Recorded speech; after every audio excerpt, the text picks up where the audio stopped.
I'm going to introduce Chris Thornburg. So we also have Monterey Bay Economic Partnership here today, this morning, sharing a little bit about their workforce. But they're a regional organization like Tahoe Prosperity Center, working multiple counties in the Monterey region. And I first saw Chris Thornburg at their economic summit. And so I saw him present, and when I needed to find a new keynote speaker, he was the first person I called, and fortunately this date was available. So it all worked out, so thank you. Welcome, Chris. He founded Beacon Economics in 2006, and under his leadership, the firm has been one of the most well-respected research organizations in California, serving public and private sector clients across the entire United States. In 2015, Dr. Thornburg also became the director of the UC Riverside School of Business Center for Economic Forecasting and Development, and he's an adjunct professor as well. He's an expert in economic and revenue forecasting, something that I hope our Measuring for Prosperity report starts to do in the next phase. He's also an expert with regional economics. Again, this is important for our area. It's been challenging for him looking at all the different jurisdictions he has to look at when he was preparing his presentation this morning. He became nationally known. I don't know if any of you heard him on Marketplace a few weeks ago, but he is nationally known and forecasted the subprime mortgage market crash in 2007 as one of the few economists on record to predict the global economic recession that followed. In 2015, he was named to California State Treasurer John Chung's Council of Economic Advisors. He holds a PhD in business economics from the Anderson School at UCLA and a Bachelor of Science degree in business administration from the State University of New York in Buffalo. So welcome, Chris. Thank you. Thank you very much. I think I have to get my presentation up. And that means pushing this to one side, bringing this one up, and it looks like a similar picture. And it's because I was provided it. Good morning, everyone. Good morning. Good morning, everyone. I have come to Tahoe numerous times to do talks. I do a lot of speaking engagements. I'm a little tall for the microphone here. And it's interesting because while all the times I've been up here to give talks, usually I'm up here to give talks to, say, organizations that are having a conference here in town. In fact, this is my third talk in this room this year. But this is the first time I've been up here to talk about Tahoe, which for me is different, and it was a lot of fun. They said, come up, we want you to talk about everything. Talk about the big picture, the little picture, what's going on here, the community, the region, the nation, the world, everything. Great, okay. And so I was real excited to pull this together, and I think we have some interesting data. And then Heidi made a horrible error. She then turned around and invited me to bring my family up. So I came up with my wife and my 5-month-old and my 2.5-year-old. And I did sleep about 3.5 hours last night in 15-minute increments. So if I do fall asleep, if I start nodding off, someone just throw a water bottle at me or something like that. Again, this is, of course, a conversation about the economy, but of course the economy as it relates right here to the Lake Tahoe region, this wonderful place that most of you call home, or at least a place of business. And to start this conversation out, I always like to tell you what I'm not going to talk about, which is this mess going on a constant daily basis. You can't pick up a paper or turn on the news without a constant flurry of political soap opera just rolling out at you. Every day, the craziness that swirls around this particular administration, it's truly, I don't know, really unfounded from any kind of local time-wise. Just thinking, just back in the last 60, 70 years, have we ever seen anything like this? And the answer is no. But for all the chaos coming out of this administration at this point in time, for all the crazy political partisanship going on out there, I'd like to take a step back and remind everybody that Donald Trump is president of the United States not because he created these divisions among us, but because he exploited them. And that, I think, is the worst thing of all.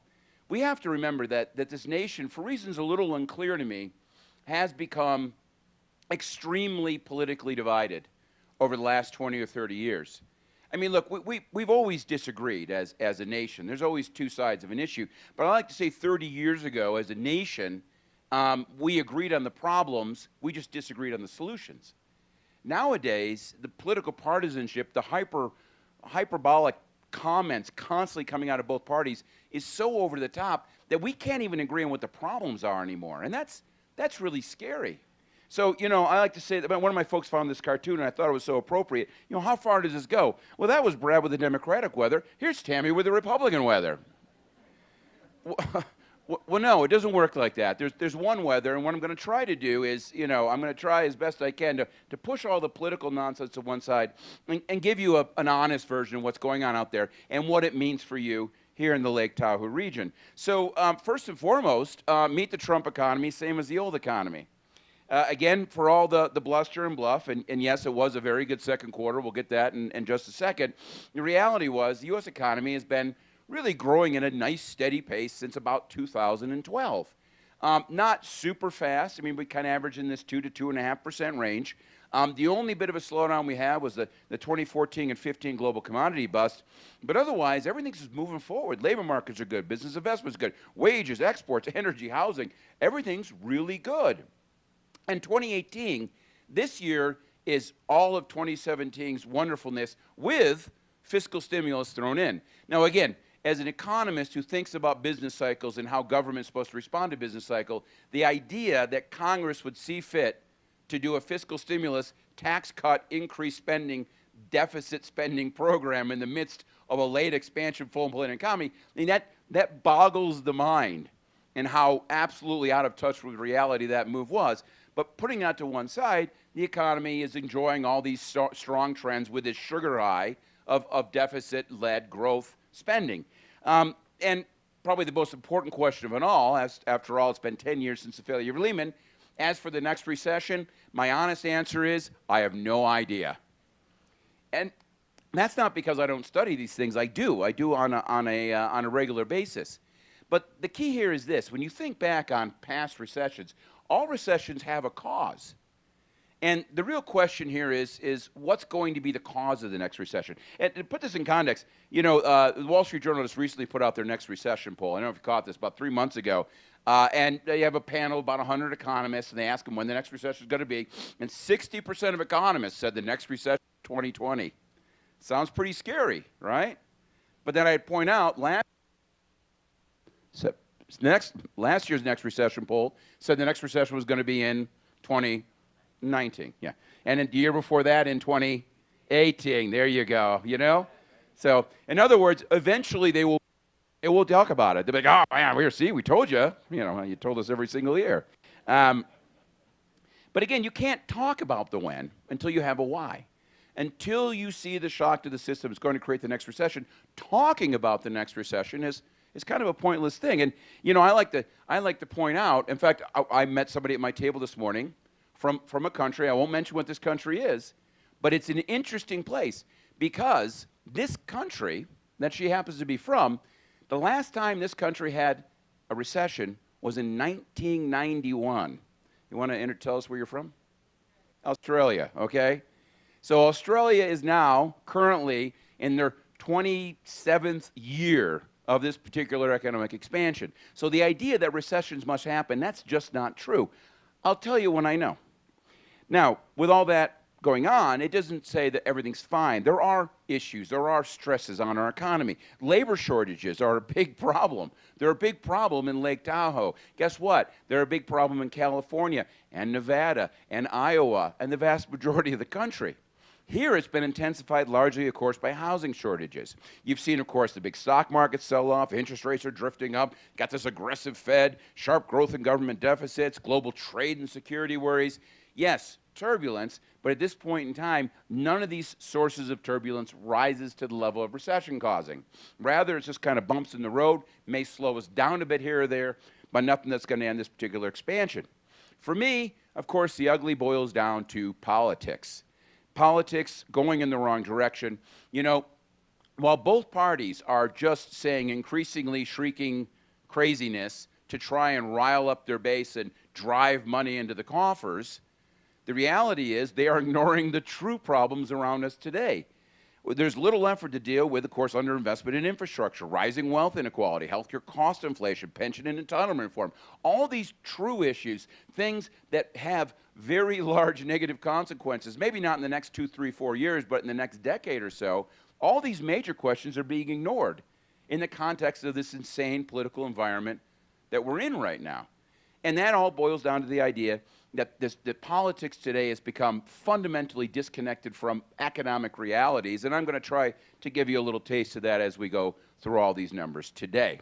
So I got a lot of data. Buckle up. You'll be able to get a copy of this presentation later on if you'd like to see some of these numbers a little clearer, but got a lot of place to go from here to there. Get right into it. Second quarter growth, 4.2%. Very strong number. We know that. Strongest ever? Of course not. In fact, back in 2014, we had 2 quarters we grew almost at 5%. And by the way, some of the sources of growth, namely exports and the energy sector, were big parts of that. But again, very good numbers overall, about 3% growth on a year-on-year basis, near the top end overall growth since this expansion started to begin. Big drivers of growth right now, consumer spending. A big bounce in the second quarter, looks very solid in the third quarter as well. Some of this is just a weak first quarter. People are catching up. Some of this, of course, has to do with the tax cuts. We also have business investment, which is really strong right now. Again, some of this is tax cuts, but a lot of this is labor shortages. If you can't hire people, you got to buy machines. Government spending is up. And, of course, we had that big surge in exports in the second quarter, largely, of course, companies trying to get stuff out of the country before punitive tariffs they were worried about started kicking back in. But good, solid numbers. Probably we're looking right now for Q3 coming in another 4%. That'll, again, put us at about 3% on a year-on-year average in terms of growth. Good numbers, no doubt about it. And we should be glad. We should be glad the U.S. economy is doing well. Consumer spending, of course, is an important part of the U.S. economy. Overall, about 2/3 of the U.S. economy is driven by consumers. Consumer spending growing about 2.8% on a year-on-year basis right now, matching overall pace of economic growth. Importantly, of course, over there on the right-hand side is some real spending figures that might matter to you in Lake Tahoe, namely spending on gambling, spending on hotels, and, of course, spending on park sports and live shows of various sorts.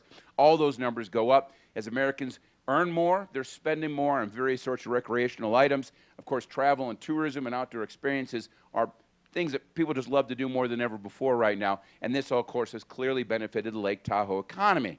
But how sustainable is this surge in consumer spending? After all, consumers got hit very hard in the Great Recession. Well, the answer is today, consumers are doing great. If you look at the financial aspects of consumer spending, it's about as good as I've seen it in 30 years. Take, for example, debt-to-income ratios. You can see the huge surge in debt-to-income up prior to the Great Recession.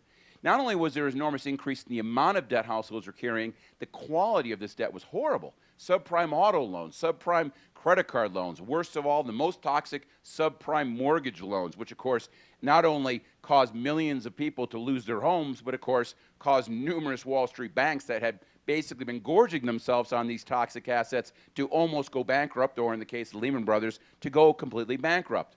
On the right-hand side is savings rates. That's another good sign. You know, back when people felt rich because their home was worth so much and they could borrow anything they want, as much as they want, no matter what, people felt rich and they went out and they spent that money, and you saw savings rates go to a dangerously low level. Right now, savings rates have been running in the 7% range, not only better in 2005, but better in 2002. Americans are doing great. And a lot of this has to do with strong labor markets. You know, right now, the U.S. economy, a little slower than it was a couple of years ago, when we saw 2.5% growth in terms of jobs. Right now, we're growing about 1.7%.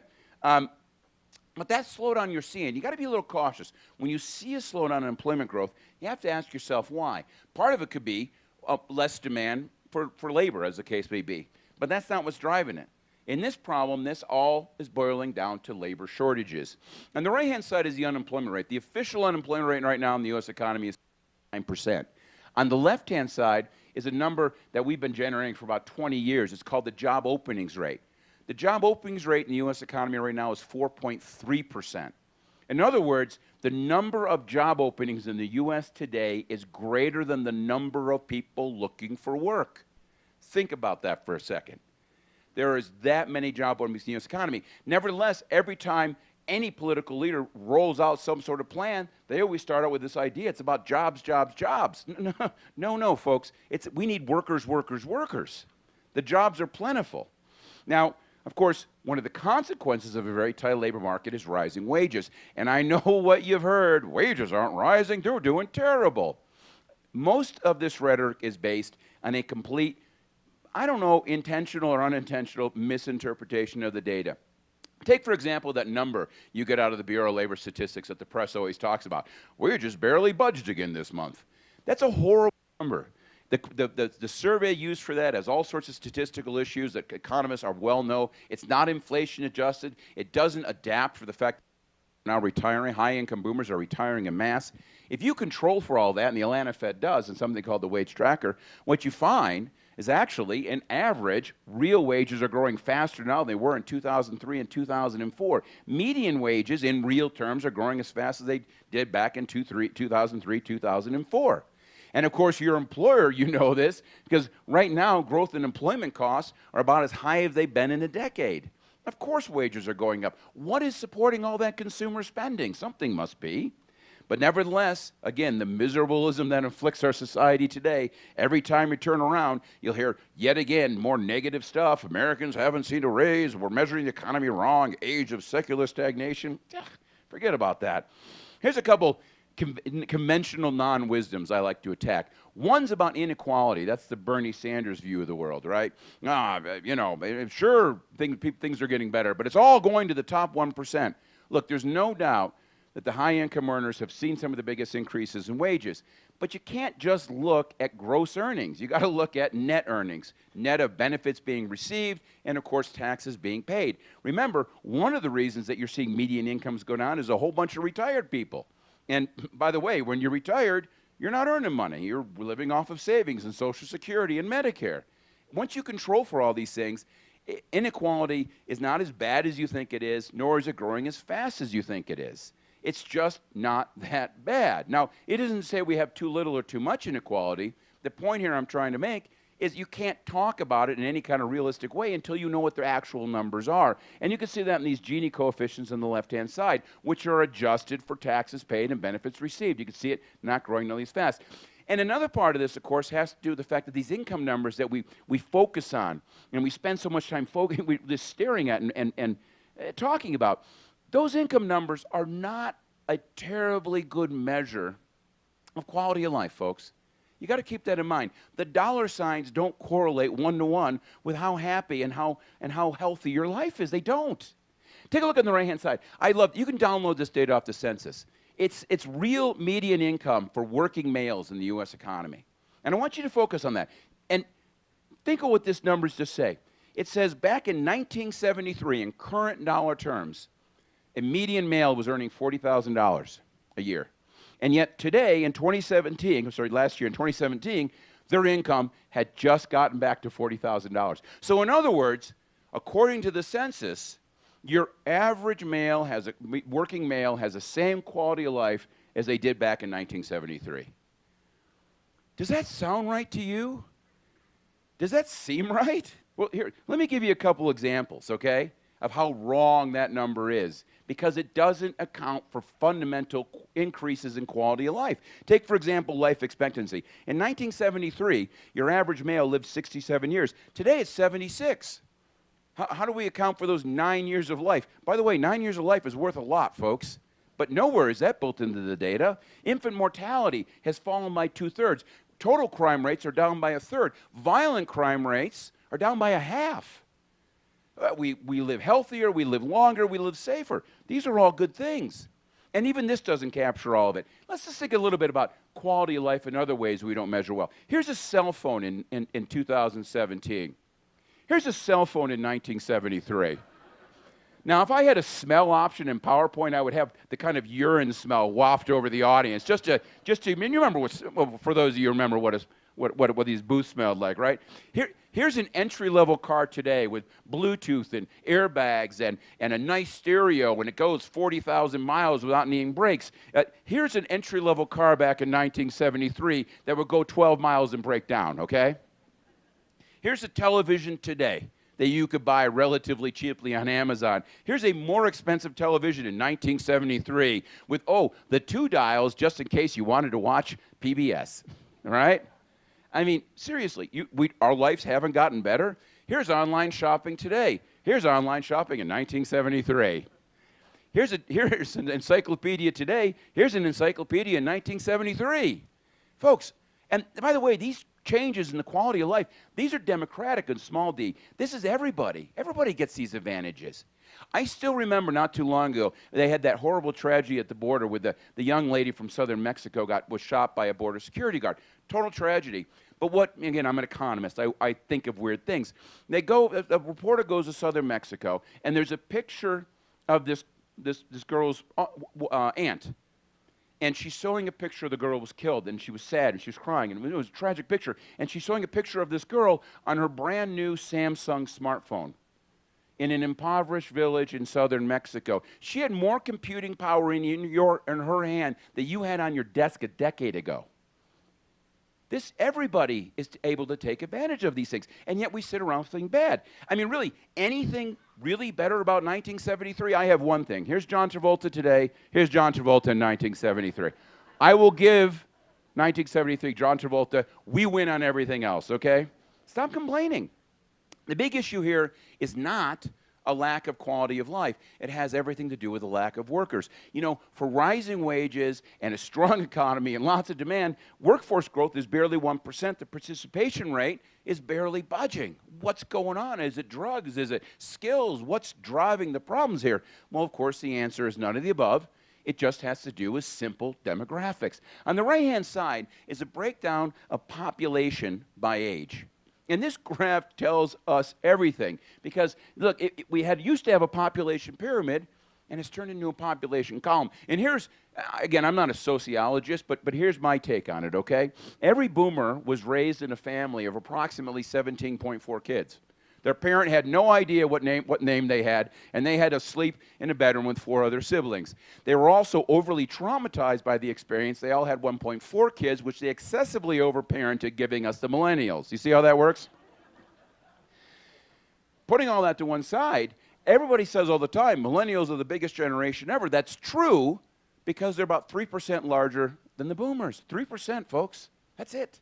And now, boomers are retiring, and every time a boomer retires, you're getting about 1.2 millennials into the workforce. And as a result of that, on the left-hand side, growth in working-age adults in the U.S. economy hasn't grown. It hasn't grown in almost a decade in their prime working years. Now, you know, the CBO put out a report last year. They said, how do you fix this? The easiest way in the world, increase immigration. Now, that's just mathematics. But again, go to the rhetoric of this administration. No, immigrants are a problem. They steal jobs from Americans. No, immigrants are a solution to many of the problems in the U.S. economy today, not a problem. And if you want to debate how immigrants come here, I'm happy to have that conversation. As long as in the end we agree we need more, not less. And this is where, again, I start to have basic problems between political rhetoric and basic economic realities. But a bigger picture is this. And this is what something everybody in this room needs to think about just a little bit. Let's think about what the boomer wave means thinking towards the future. What I have here on the left-hand side is the U.S. population forecast by age. And I have the 0 to 24, the 25 to 64, and the 65-year-plus club. In the next decade, of the 22 million new Americans we're going to see in the next decade, 18 million of them are going to be 65-plus because of boomers retiring. By the way, I'm pretty sure that's my 2.5-year-old out there. Not sure why, looking for daddy. But think about that for a second. Every time I turn around, I always hear places that rely on tourism. How do we attract millennials? How do we attract millennials? My answer is, who cares? You have millions of boomers retiring, and oh, by the way, now they're retiring, but look at median and mean incomes for boomers. This generation of retirees has never been wealthier than any past generation. These folks are top of their game in terms of money. They're getting ready. They're going to live forever, and they got tons of money to spend. Focus on the boomers, folks. Focus on the boomers. That's what you need to be thinking about. That is the big change. But again, from an employment standpoint, not good news.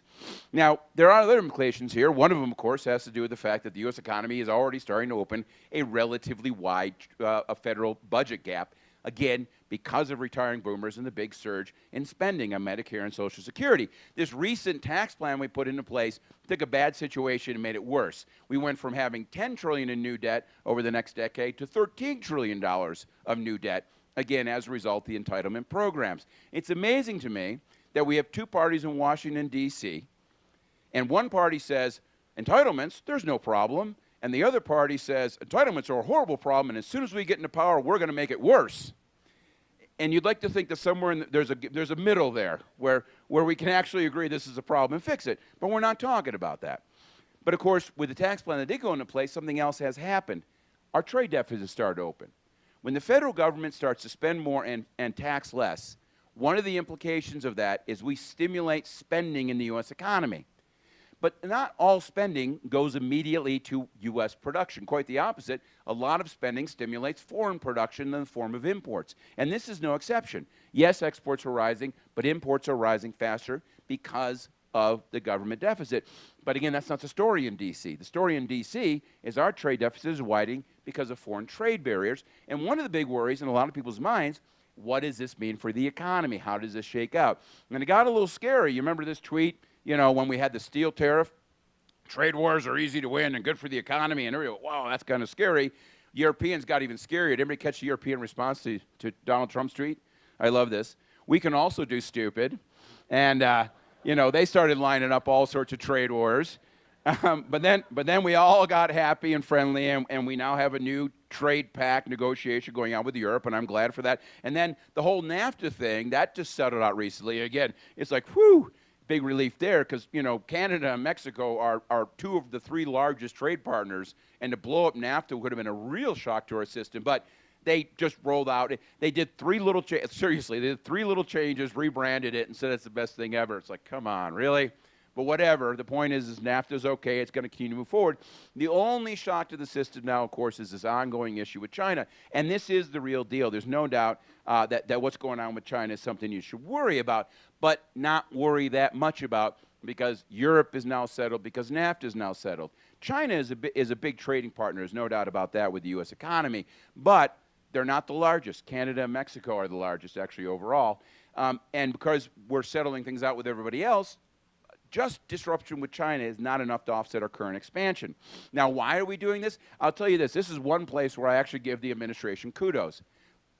China is the largest economy in the world. And yet China, which a number of years ago joined the WTO, has failed to live up to its obligations as a member of the WTO, both explicitly and implicitly. The reality is China does not play fair in the global trade sandbox. They don't give other countries access to their economy the way they have access to the other ones. They completely violate intellectual property rights on a regular basis. And candidly, like I said, they just don't play fair. And candidly, the Bush administration should have done something about it. The Obama administration should have done something about it. Now the Trump administration is finally doing something about it, and I'm glad for that. And because it's isolated just to China, I don't think it's going to be all that big of a deal. How far will this go? I don't quite know, but keep this in mind. About 0.75% of the U.S. economy goes to China on a regular basis. 4% of the Chinese economy comes here. One of the results of the imbalances that the Chinese government has fostered over the years is when it comes to trade wars, they're a hell of a lot exposed to these problems than we are. And what's interesting, for those of you who do see imports of China and the disruptions from the higher costs, what impact they have, you know, it's interesting. China has a real problem on their hand, in as much as they've made a promise to the Chinese people about jobs. And they cannot see jobs being lost. One of the results of these punitive tariffs is the Chinese have allowed the yuan to devalue by 15%. So in other words, 60% of the tariff is now being paid for by the Chinese because of a cheaper yuan compared to the dollar. So really, in the end, this is going to be a big hit for China. Their whole goal is to last through, and we'll see if they can do it, because there's already numbers that suggest their economy is slowing down. Wait and see. What I can tell you is here in the U.S., you're not going to see nearly the impact that people are claiming you're going to see. We're going to be just fine. Now let's get local. What is your state worst at? I like this stuff. The homeless population in Oregon, drunk driving in Montana, scary stuff. Personal health and porous health in Kansas. That's a kind of scary one. The one in Washington State, I'm not even going to talk about. We'll move on. More appropriately, let's talk about the economy, because what I have here is unemployment rates across the United States. And what's interesting is, again, there's always this idea that the coasts are doing great, but the center part of the nation is doing terrible. But take a look at unemployment. The lowest unemployment rates in the country are not on the coasts. They're actually in the center part of the country, in Minnesota and Iowa and Nebraska. These have the lowest unemployment rates. Now, why is that? Well, I can tell you it's because of net migration. The issue here, of course, is in a healthy U.S. economy, people are moving, and they're moving north, and they're moving west. And you can certainly see those numbers here. Oregon, Idaho, Nevada, Arizona, and South Carolina were recipients of the fastest pace of inward migration from other parts of the United States over the course of the last couple of years. And that's one of the reasons that these states have all been supercharged. Look where you're in the center of right now, here in Lake Tahoe, nestled between the northern part of California and Nevada. Right now, in this part of the world, the fastest rate of economic growth and job growth. Washington, California, Utah, Colorado, Oregon, all over the last 5 years, top 5 in terms of economic output growth. And Nevada, it's still down there about number 10 at 2.7%, but accelerating 4% growth over the last year. That's the third fastest growing economy. On the right-hand side is 5 years of job growth. Nevada, Utah, Oregon, Colorado, Washington, California, all up there in the top 8. 1 out of 6 jobs in the United States formed in California. Nevada right now, the fastest place for job growth in the United States. You're in the center of an enormous economic boom going on right now, a boom generated in large part by people choosing to move places they want to live, which apparently is not Wisconsin or Iowa. I can't imagine why. But of course, that is a driver. It's a driver that's been a little bit more problematic for California, and we're going to give them that right now. California, of course, is doing great. Its share of national personal income has never been higher. Share of high-income households never been higher, growing faster than the United States overall. There's this idea that high-income households are leaving the state on a rapid basis because of high taxes and a bad business climate. None of that's true. In fact, right now, believe it, 18% of California households are earning more than $150,000 a year. That's up 5 percentage points from 2012. The rest of the nation is 11.6%, and that's only up 2.8%. If rich people are fleeing the state of California, it turns out we're making them faster than they're leaving, because there's no other explanation for this particular statistic. Well, that all sounds good, of course, and now that California is the 5th largest growing economy. But you know, it's all about the Bay. One of my favorite grumpy old men is Joe Cocken down at Chapman University. And he was on the radio a couple of months ago, and he said this out loud: almost all the income growth and high-end job growth took place in Silicon Valley. Rest of the state, total shithole. Really, Joe, I appreciate that. He didn't really say that in the radio. I'm paraphrasing, but we are short of time. I thought it would work better. But again, before you have an opinion, I like to say you should have a number or two. And here's the numbers.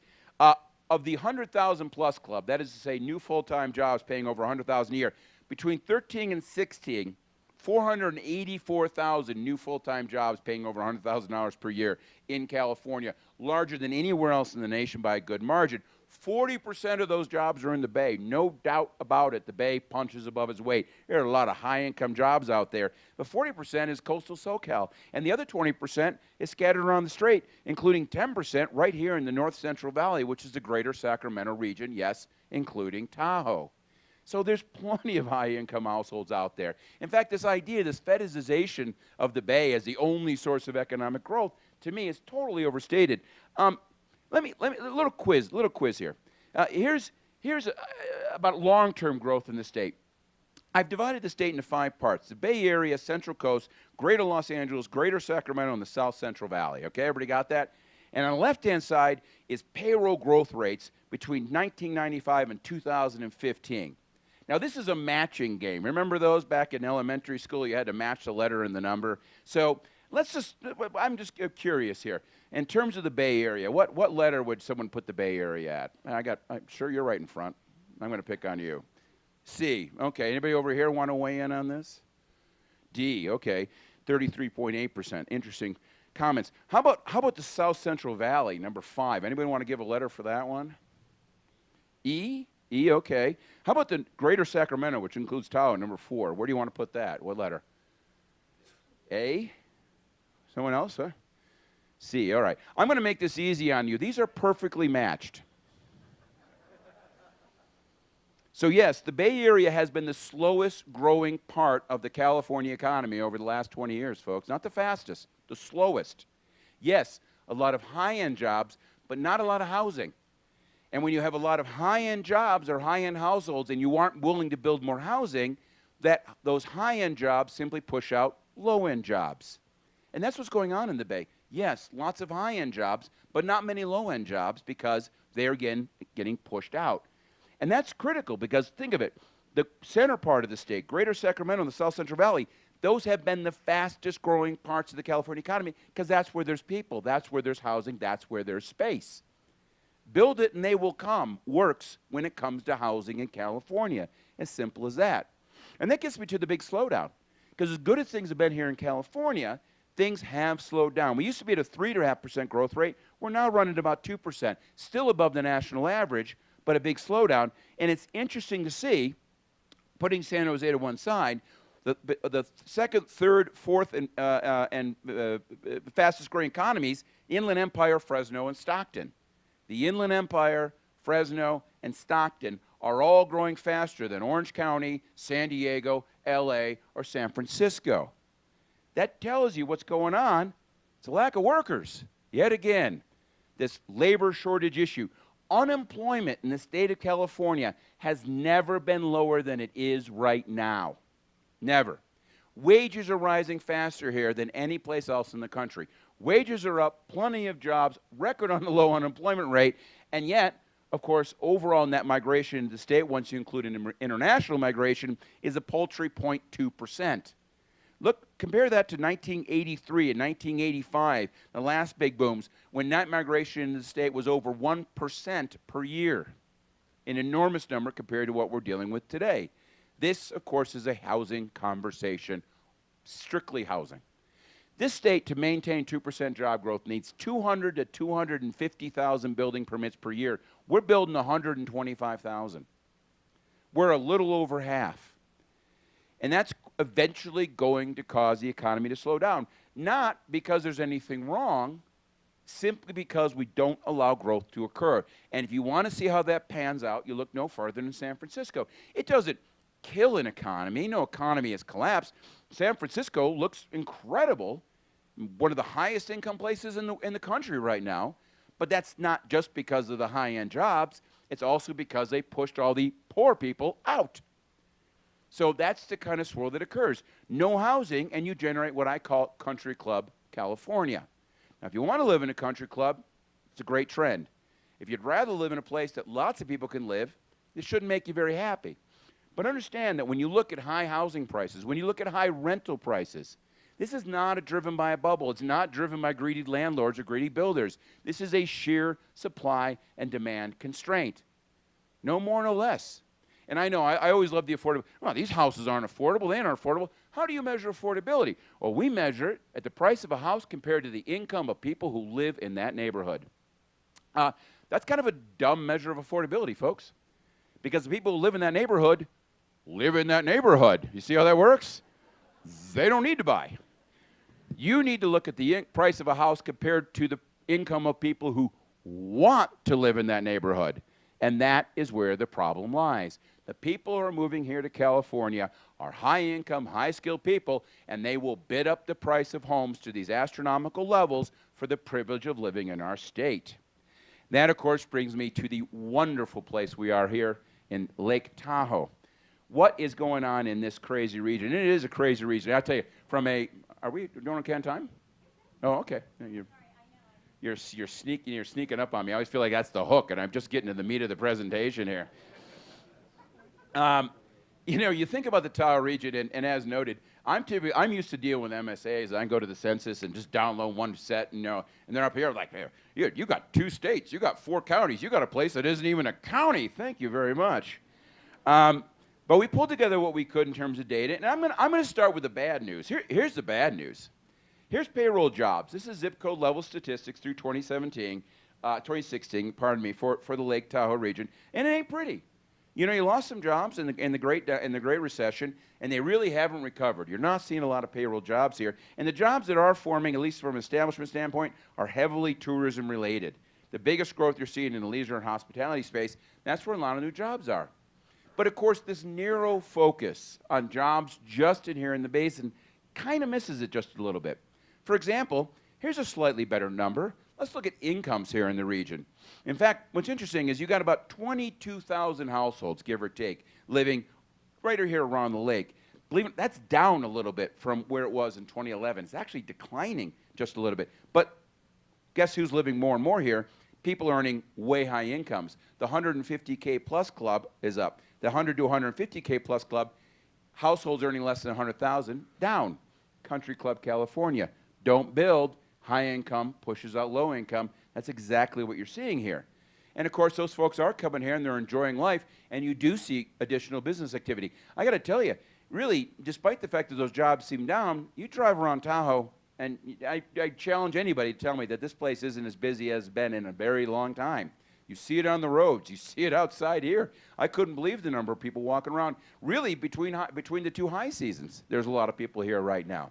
So you know there's a lot of business. That payroll numbers aren't really capturing it. But then I want you to take a step back even farther. Because, you know, Tahoe does not exist in a vacuum. It really doesn't. And in fact, you know, I've had a wonderful opportunity over the last couple of years to be involved in studies of two different economies that are very important to where we are right now. One of them is over there in Nevada called Reno, which is an incredible boom town. The other side of it, of course, is Sacramento, or more specifically, Placer County, which again is on fire right now. And all of this expansion, what I call the Route 80 corridor, is a lot of business activity that is either associated with or getting pushed out of the Bay Area. So much of that growth, so much of the heat is moving right up the 80. And you feel it in so many different ways. And if you look in the area here, you ask about the population. The population for the 6 counties right in the vicinity here is about 1.2 million. The two fastest growing parts of that by far and away are Washoe and Placer. Placer and Washoe together account for almost 90% of all population growth over the last decade, and these two counties are an incredibly important part of what's happening here in Lake Tahoe.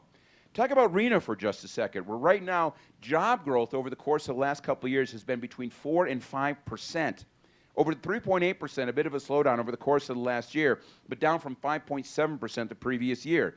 Logistics, way up. Hospitality doing fine. Business services up 5.2% over the course of the last year. Manufacturing up 22.4% in the Reno area at this particular point in time.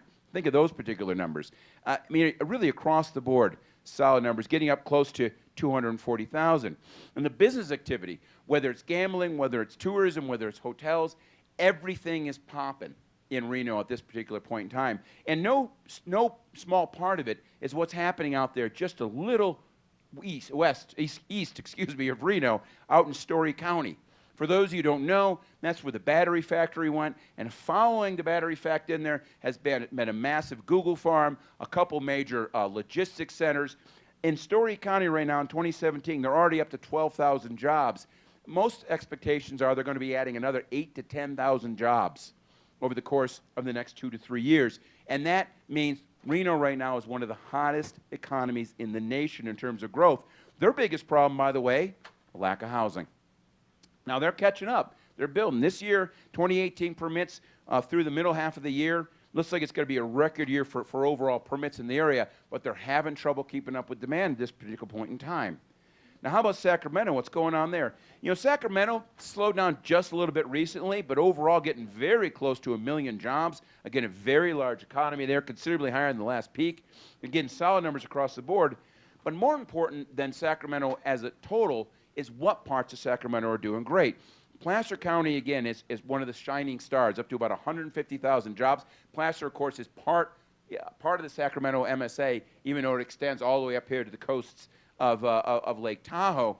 And again, what kind of jobs are growing there? You have education. Healthcare is a big sector. Again, professional business services, a lot of high-income skilled jobs there. Leisure and hospitality doing well. Financial activities doing well. Lots of very good sectors there, and unemployment very, very low. And then you'd look at the communities out to the east of Sacramento, because that's where, believe it or not, the high income is. Folsom, for example, everybody knows Folsom Prison, right? Did you know that Folsom right now is one of the highest income parts of the Sacramento region? The median income out there is over $100,000 per year. If you look at the share in Folsom, of people who live in Folsom, 40% have a bachelor degree or a graduate degree. 40%. It is an incredibly high income place. And by the way, they're a short drive from Lake Tahoe, folks. So you have enormous growth in your region. Now, it isn't just there. You take a look at El Dorado or Douglas County, less growth overall, there's no doubt about it. They're not quite on that Route 80 corridor. But take a look, for example, in El Dorado County, leisure and hospitality has been growing, healthcare has been growing nicely, good solid growth in construction, which I like to see because construction is where you need what you need right now, and then manufacturing's popping. In Douglas County, again, leisure is a big part of the local economy, no doubt about it, growing just a bit. But manufacturing's up, healthcare is up, and yet again, construction jobs growing quite rapidly in Douglas County. So good signs across. Maybe right here along the lake itself, things aren't growing very rapidly, but get a little farther out, and you see all sorts of great numbers. And look at this is household incomes for the 6 regions touching the county right now. Overall, you're looking at, and I should have probably added up, had some totals here, but if you look at what's growing in terms of households, it's all about the 100K plus club. Take, for example, Washoe County. Number of households, this is from 2014, 2017. Number of households earning less than 40,000 has declined by 9,000.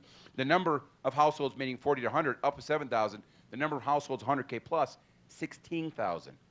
Massive income, massive wealth moving all the way around the area right now. Again, put aside what you're thinking about the rim.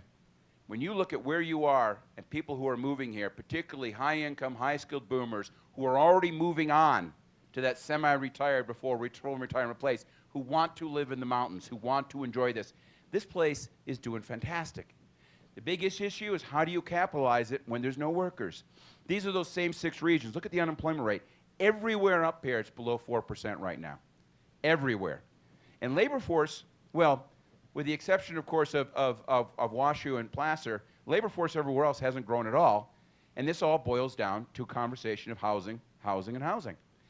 And if you look at the numbers, housing, you know, there was a big surge in housing prior to the Great Recession. Take El Dorado County.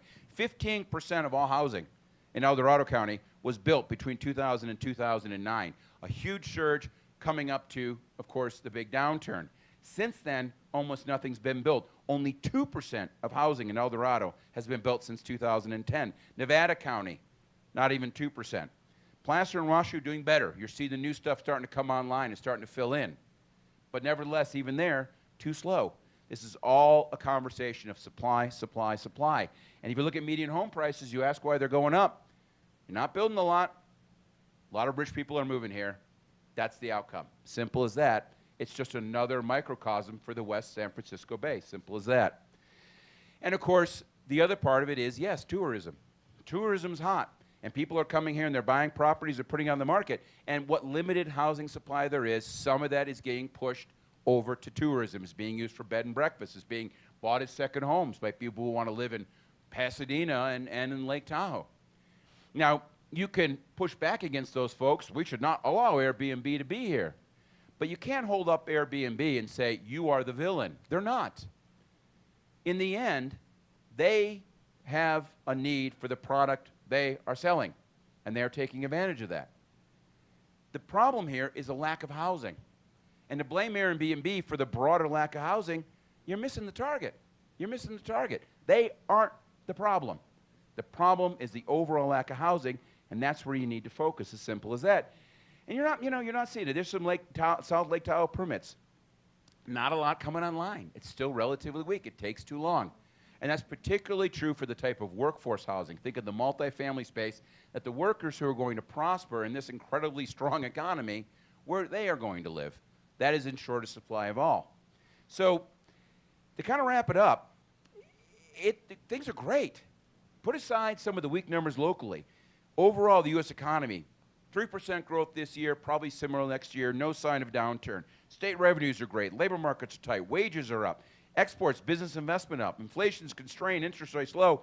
And Tahoe, you live in one of the most exciting regions in the nation, the Route 80 corridor. where everything is thumbs up. Plenty of opportunity. The negatives, labor shortages continue to constrain, particularly here. Federal Reserve is getting tough. The markets are frothing. Federal deficits widening. Political uncertainty and this craziness we're seeing out there. Critical policy issues remain undiscussed. And of course, this miserablism our nation's involved in, we're constantly feeling sorry for ourselves, even though right now Americans have never had it better. But of course, here in Tahoe, the big question is one, yet again, of growth. How does one manage growth? Growth is there. You don't have to work hard for it. In fact, you know, I was involved in some development folks not too long ago, and we were talking about stages of development. And I like to think that economic development efforts have to be keyed to where you are in the business cycle. If you're in a recession, business development is about triage. It's about helping companies make it through the tough times. If you're in a recovery, then economic development is about helping your businesses get back to profitability, about rebuilding their supply chains and finding new markets. In early expansion, it's about trophy hunting. It's about bringing people to your area, getting those new businesses to move in and really drive the show. But when you're in late expansion, which is where we are, well, now it's not a question of jobs. It's a question of workers. And of course, you know, I said before, it's not jobs, jobs, jobs. It's workers, workers, workers. But guess what? Here in California, if you want workers, workers, workers, it's about roofs, roofs, roofs. That is the functional question. That is your biggest and really, in many ways, only economic development challenge. How do you house for the surge in economic activity that is cascading upon you right now? So with that, go back to the great disconnect. Because I know this is controversial. I understand there are forces against growth. I understand there are people who like to rail against it. But I like to say, you know, we're in a world where our politicians talk about the number of jobs when they should be talking about the number of workers. They worry about who pays for health care. They should worry about what we're paying for. They worry about tax levels. They should worry about tax structure. Worry about income inequality. They should worry about wealth inequality. We worry about funded government liabilities. We should worry about unfunded government liabilities. We worry about business investment. We should worry about lack of public investment. We worry about inflation. We should worry about slowing lending. We worry about the cost of Tahoe housing when you should worry about the supply of Tahoe housing. One thing I've learned in my years as a teacher, if you don't ask the right question, you're never going to get the right answer. It's as simple as that. And the biggest problem we have when it comes to these conversations is we ask the wrong questions.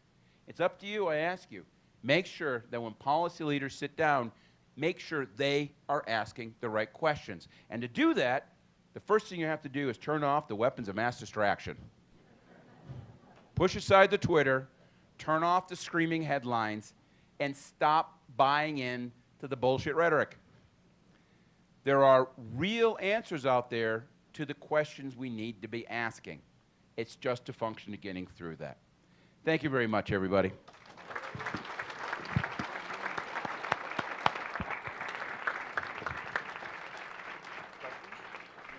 I think I managed to get through, it's right at 11 o'clock, but I think I could probably do 2 questions if there's something immediate before. I know we got breakout sessions.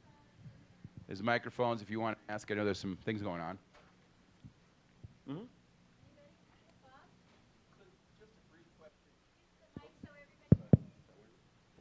Just a brief question about the student debt size and its potential capitation. It's you don't think it's $1 trillion in debt. Trust me. It's funny. It's $1 trillion in debt. Do you know how much credit card debt there is in the United States right now? About 900 billion. I mean, you know, student loan debt is debt attached to a degree that gives you a lifetime of high earnings. Credit card debt is what you should have paid off last month. To me, it boggles the mind that we try to turn this student loan thing into a giant problem. And for the record, there's 2 kinds of student loan out there, okay? There's student loan attached to kids who got degrees, and there are student loans attached to kids who didn't get degrees. Where do you think the student loan problem is? You know, if you went to Stanford and got a degree in a master's in electrical engineering, I don't care if you owe $150,000 in student debt. You're going to be just fine. But if you got sucked into a fly-by-night for-profit college that didn't give you a proper education, that ended up closing before you could even get any kind of degree, then yeah, it's going to be kind of hard for you to pay back that $45,000 in debt you racked up. There's no doubt about it. This is not a conversation of systemic problems. It's a conversation about what we need to make sure we're doing for our kids to make sure they're making the appropriate educational choices. You know, I like to say to people, back in the day, it was fine. Go to college, chase your dreams, baby. Do what you want. Have fun. Discover the world. No, we don't live in that world anymore. Education is an investment. If you're going to go to a bank and say, I want to borrow $10 million to build a building, the bank's going to make damn well sure that that's a building that needs to be built and you're going to finish building it. But somehow or other in the lending markets wrapped around student loans, we don't seem to have that same conversation with these students. Oh, you're going to borrow $100,000? What kind of degree are you going to get? Are you going to be able to finish? Are you making the appropriate choices when it comes to borrowing a substantial amount of money? These are very real questions. And it means changing our focus, changing our mentality around this. It doesn't mean all education should be free. Absolutely. Sorry. I have long answers. That's my problem. I'm an economist. That's my job. I have a couple hands here. What, okay.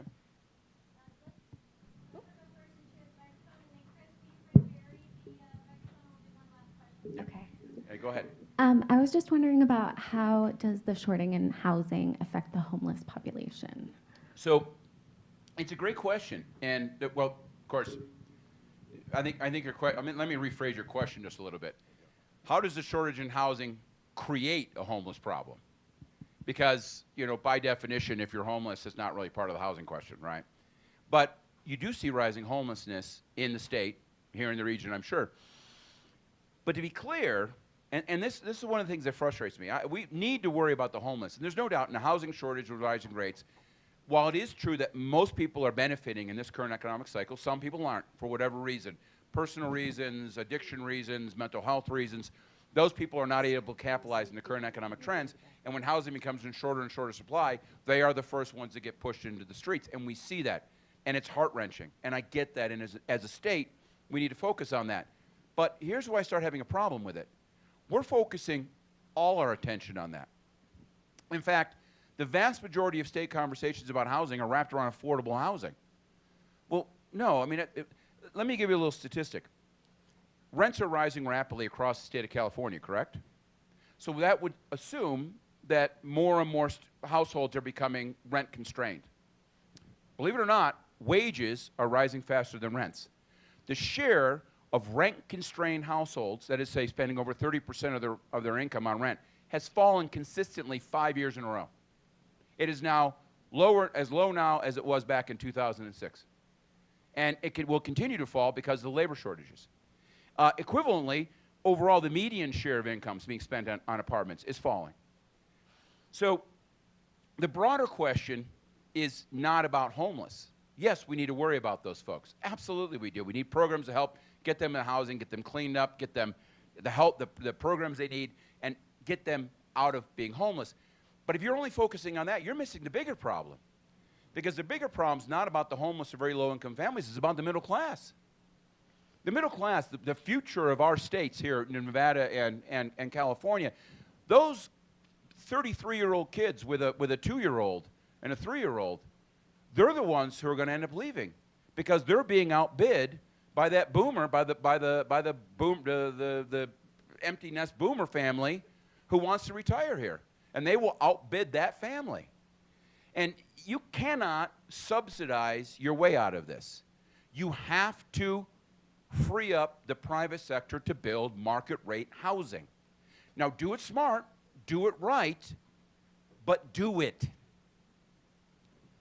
Because that middle class is going to get pushed out. But we focus everything on this subset and we ignore the broader picture at our peril. Last question, sir. I don't often need a mic, but first I want to ask you, how do you feel about UCLA finally winning a game? SUNY Buffalo is better this year than UCLA. That's tough, man. Yes, when you got it right. But on a serious note, one of the constraints that we have, artificial constraints, is growth limitations. That's particularly true in the basin. In Douglas County, where I'm from, we get about 10 permits a year to build. Right. And we can't build market rate housing because the demand is Too high. Uh, exactly. Exactly right. So your solution is? You got to get rid of those growth constraints. Have No. you talked to the TRPA about that? I get you. No, and to that point, listen, I go back to what was said at the very beginning here, because it's true, right? There's three things here. There's environmental, there's community, and there's economic. And the conversation about housing has got to be had. If you want this place to continue to basically shrink as an economy and grow as a playground of the super rich, continue to do what you're doing. If you want to have Lake Tahoe kind of really flourish in the context of this broader Route 80 economic expansion, then you're just going to have to increase the amount of housing available to people, as simple as that. Now, how you do it, there's got to be ways of doing this, right? I mean, there are places where you can build that environmentally are going to be okay. It's a matter of finding that compromise. And this is where I think we have the biggest problem. Go back to my very first comment. We live in a place of incredible hyper-partisanship. And it's true between the Democrats and the Republicans as it is between the developers and the environmentalists. And the reality is there is a happy medium. And I'll give you a very short story on this because it's one of my favorite stories about how you can find a medium where you compromise. In the middle of San Luis Obispo, they wanted to take out an old farm and put in a solar farm. And in that area is a population of kit foxes. And the environmentalists went crazy because, oh, this is going to be bad for the kit foxes. Which, mind you, I mean, has anybody seen a kit fox before? They are the cutest damn things on the face of the planet, bar none. I mean, they are insanely cute. They're cuter than my 5-month-old. I mean, they're adorable. So, I mean, you're talking about poster child, right, for the environmental movement. But on the other hand, the real question is stop. Why are you stopping the solar farm? Like the farm is good for the kit fox? That's horrible for them as well.